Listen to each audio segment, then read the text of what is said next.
ഉമ്മൻചാണ്ടി ഇങ്ങനെ വാഴ്ത്തുപാട്ടുകൾ കേട്ട് നടക്കവേ അമ്പല കമ്മിറ്റിയുടെ കത്തിന്റെ പേരിൽ ഇ.പി. ജയരാജൻ വേട്ടയാടപ്പെടുകയാണ്. അതൊരിടവേള കഴിഞ്ഞ് സ്വന്തം നാട്ടിലെ ക്ഷേത്രത്തിന്റെ പുനരുദ്ധാരണത്തിന് വേണ്ടി ലക്ഷങ്ങൾ വിലയുള്ള വനം വകുപ്പിന്റെ മരം മുറിച്ചു കൊടുക്കണമെന്ന് ശുപാർശ ചെയ്ത മുൻ മന്ത്രി ഇ.പി. ജയരാജൻ അടുത്ത കുരുക്കിൽ നിന്ന് പിടയ്ക്കുകയാണ്. തൽക്കാലം കുടുംബക്ഷേത്രമല്ല, കോടികളില്ല എന്നൊക്കെ പറഞ്ഞ് തിരുത്തലുകൾ ജയരാജനെ രക്ഷപ്പെടുത്തും. മന്ത്രിസ്ഥാനവും കളഞ്ഞ് വിടാതെ പിന്തുടർന്ന് ഇങ്ങനെ വേട്ടയാടുന്നത് എന്തിനാണ് എന്ന ചോദ്യം ആരാധകർ ചോദിക്കുന്നു. മനസ്സ് നിറയെ ഭാരവുമായാണ് ഇ.പി. ഇപ്പോൾ നടക്കുന്നത് തന്നെ. ഇനി എത്ര നാൾ ഞാൻ ഈ ഭാരം ചുമക്കണം? ഒന്ന് പൊട്ടിക്കരയാൻ പോലും പറ്റാത്ത എന്റെ അവസ്ഥ മനസ്സിലാക്കണം.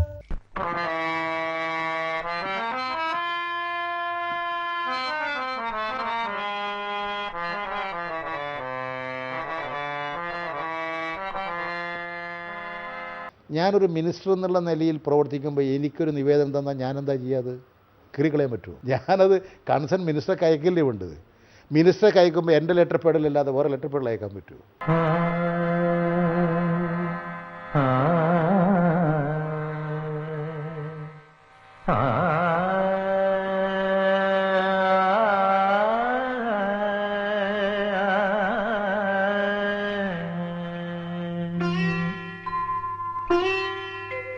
എനിക്കൊരു കുടുംബക്ഷേത്രവുമില്ല. അങ്ങനെ കുടുംബക്ഷേത്രമേ എനിക്കില്ല.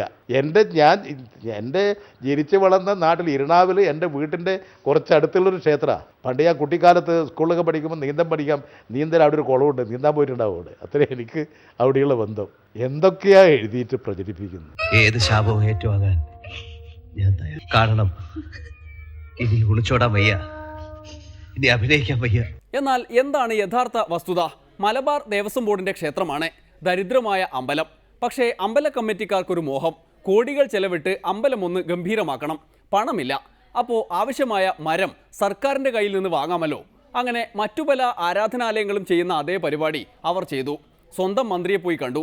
മന്ത്രി തന്നാലാവും വിധം കവറിംഗ് ലെറ്ററും വെച്ച് വനം മന്ത്രിക്ക് അയച്ചു കൊടുത്തു ആ കത്ത്. CPI-കാരായ വനം മന്ത്രിയുടെ കൂട്ടുകാർ വാർത്ത ചോർത്തി നൽകി ഇമാതിരി ചതി ചെയ്യുമെന്ന് കരുതുമോ? എന്തായാലും ഇ.പി. നിരപരാധിയാണ്. ആ വാർത്തയിൽ അവർ പറയുന്നതൊക്കെ തികച്ചും അടിസ്ഥാനരഹിതവും ബോധപൂർവമായിട്ടുള്ളൊരു ഗൂഢാലോചനയുടെ ഭാഗമായി രൂപപ്പെടുത്തിയിട്ടുള്ളതാണ്. ഞാൻ മന്ത്രിയായിരുന്ന അവസരത്തിൽ ഞാൻ ജനിച്ചു വളർന്ന നാടാണ് കല്യാശ്ശേരി പഞ്ചായത്തിലെ ഇരണാവ്. എൻ്റെ പഴയ വീടൊക്കെ അവിടെയാണ്. ഇപ്പം ഞാൻ താമസിക്കുന്നത് വേറെ സ്ഥലത്താണ്. അതിനടുത്തുള്ള ഒരു ക്ഷേത്രമാണ് ഇരണാവ് ശ്രീ ചുഴലി ഭഗവതി ക്ഷേത്രം. ആ ക്ഷേത്രത്തിൻ്റെ ഭാരവാഹികൾ ഇരണാവുകാരനായ ഞാനൊരു മന്ത്രിയായപ്പോൾ എൻ്റെ അടുത്തൊരു നിവേദനമായിട്ട് വന്നു. ആ നിവേദനത്തിൽ അവരാവശ്യപ്പെട്ടത് ഞങ്ങൾ ഈ ചുഴലി ഭഗവതി ക്ഷേത്രം പുനരുദ്ധാരണത്തിലാണ്. അതിൻ്റെ ശ്രീകോവിലും അതിൻ്റെ കൊട്ടാരവും അതിൻ്റെ ചുറ്റുപാടുകളും എല്ലാം ജീർണിച്ച് എത്രയോ വർഷക്കാലമായി ജീർണിച്ച് നാശോന്മുഖമായി കൊണ്ടിരിക്കുകയാണ്. പുനരുദ്ധാരണത്തിലാണ്. ഏതാണ്ട് അതിനെല്ലാം കൂടി ഒരു 1 കോടി രൂപയോളം ചെലവ് വരും. ഇത്രയും പണം ഒരു കാരണവശാലും ഞങ്ങൾക്ക് സമാഹരിക്കാൻ സാധിക്കില്ല. ഈ ക്ഷേത്രം മലബാർ ദേവസ്വം ബോർഡിൻ്റെ കീഴിലുള്ളതാണ്. D ഗ്രേഡ് ക്ഷേത്രമാണ്. അതുകൊണ്ട് വരുമാനമൊന്നുമില്ല. അതുകൊണ്ട് ഞങ്ങൾക്ക് ഗവൺമെൻറ്റിൽ നിന്ന് സഹായം കിട്ടിയാലേ പറ്റും. അപ്പോൾ ഞങ്ങളുടെ നിർമ്മാണത്തിന് ഞങ്ങൾക്ക് മരം ഗവൺമെൻറ്റിൽ നിന്ന് സഹായിക്കണം എന്നുള്ളൊരു അപേക്ഷയാണ്. അത് വനം വകുപ്പ് മന്ത്രിക്ക് ഞങ്ങൾ ആ നിവേദനം കൊടുത്തിട്ടുണ്ട്. അതിൻ്റെ ഒരു കോപ്പി ഞങ്ങളുടെ നാട്ടുകാരൻ കൂടിയായിട്ടുള്ള നിങ്ങൾ മന്ത്രിയായതുകൊണ്ട് നിങ്ങൾ കൂടി തരികയാണ് എന്ന് പറഞ്ഞുകൊണ്ട് എനിക്ക് സമർപ്പിച്ചു. ആ മെമ്മോറാണ്ടം ഞാൻ എൻ്റെ ലെറ്റർ പേഡിൽ എനിക്ക് ലഭിച്ചിട്ടുള്ള ഇരണാവ് ശ്രീ ചുഴലി ഭഗവതി ക്ഷേത്രത്തിൻ്റെ ഭാരവാഹികൾ തന്ന നിവേദനം, ആ നിവേദനം നിങ്ങൾക്ക് അയക്കുന്നു. പരിശോധിച്ച് ആവശ്യമായ നടപടി സ്വീകരിക്കണം. അവരതിൽ ആവശ്യപ്പെട്ടുള്ള 1 കോടിയോളം രൂപ ഇതിന് ചെലവ് വരുമാകെ അവർക്കതിനുള്ള സാധ്യതയില്ല. അതുകൊണ്ട് മരം സൗജന്യമായി കിട്ടണം എന്നുള്ളതാണ് അവരുടെ ഡിമാൻഡ്. പരിശോധിച്ച് ആവശ്യമായ നടപടി സ്വീകരിക്കണം എന്ന് പറഞ്ഞുകൊണ്ടൊരു കവറിംഗ് ലെറ്ററോടുകൂടി അവർക്ക് വനം വകുപ്പ് മന്ത്രിക്ക് ഫോർവേഡ് ചെയ്തു.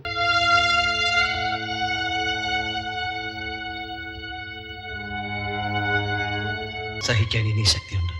ശപിക്കാം. ഏത് പാപവും ഏക്കാം. ഇനിയെങ്കിലും മതി വരുവോളം ഒന്ന് പൊട്ടിക്കരഞ്ഞൂടെ നിനക്ക്? എല്ലാ സങ്കടങ്ങളും മാറിയാലും ഒരു ചോദ്യം ബാക്കി നിൽക്കും. കോടികളിൽ കുറയാതെ മാത്രം ആരാധനാലയങ്ങൾ നവീകരിച്ച് ഏത് ദൈവത്തെയാണ് ഇവർക്ക് തൃപ്തിപ്പെടുത്തേണ്ടത് എന്ന്. ദൈവത്തിന് കോടിയിൽ കുറഞ്ഞ നവീകരണങ്ങളൊന്നും വേണ്ടെന്നായോ? ദൈവമേ, ഇമാതിരി ഭക്തരോട് പൊറുക്കണമേ. ഒരിടവേള കൂടി, അത് കഴിഞ്ഞ് 1 സെക്കൻഡിന്റെ നോട്ടം. ഒരു നോട്ടം മോശമായ രീതിയിൽ ആരും കണ്ടാൽ ജയിലിൽ പോകുമെന്ന് നിങ്ങൾ എന്നാ വായിച്ചേക്കണം. ഈശ്വര, കണ്ണടയാതെ കാത്തോളണേ. സമയം അവധി അവിടെ ഒന്നുമില്ല.